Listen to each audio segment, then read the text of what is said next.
Hi friends, welcome to Godavari రుచులు. ఈరోజు మనం గోదావరి ఇసుక దొందులతో కర్రీ చేస్తున్నాం. ముందుగా ఈ దొందుల్ని రాళ్ళ ఉప్పుతో బాగా రబ్ చేసి నీట్గా కడిగి పక్కన పెట్టుకోవాలి. ఇందులో ఒక 1/2 టేబుల్ స్పూన్ పసుపు, 2 టేబుల్ స్పూన్స్ కారం, 1.5 టేబుల్ స్పూన్ సాల్ట్ వేసి బాగా మిక్స్ చేసుకుని ఒక 15 నిమిషాలు పక్కన పెట్టుకోవాలండి.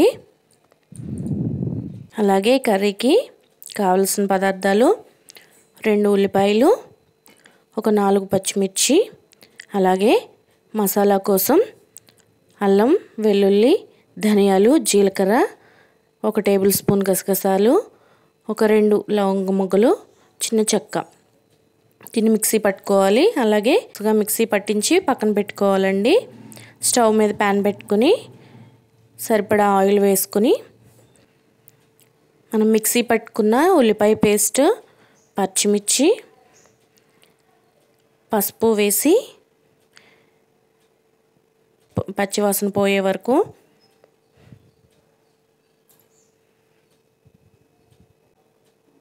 ఉల్లిపాయ పేస్ట్ బాగా ఫ్రై అయిన తర్వాత మనం మిక్సీ పట్టి పెట్టుకున్న మసాలా ఒక 2 టేబుల్ స్పూన్స్ యాడ్ చేసి దీన్ని కూడా బాగా ఫ్రై చేసుకోవాలి.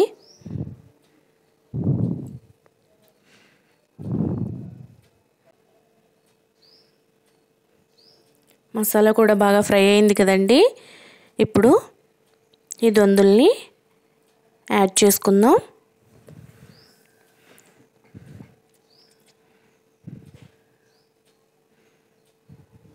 ఒక్క నిమిషం మూత పెట్టి మగ్గిన తర్వాత వాటర్ యాడ్ చేసుకుంటున్నాం. ఎక్కువగా తిప్పొద్దండి, జస్ట్ అలా కదిపితే సరిపోతుంది.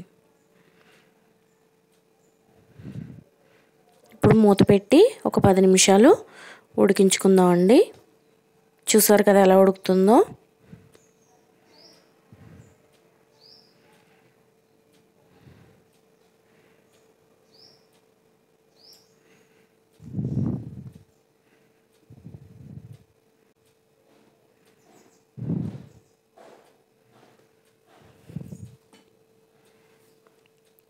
అంతేనండి, రెడీ అయిపోయింది దొందుల కర్రీ.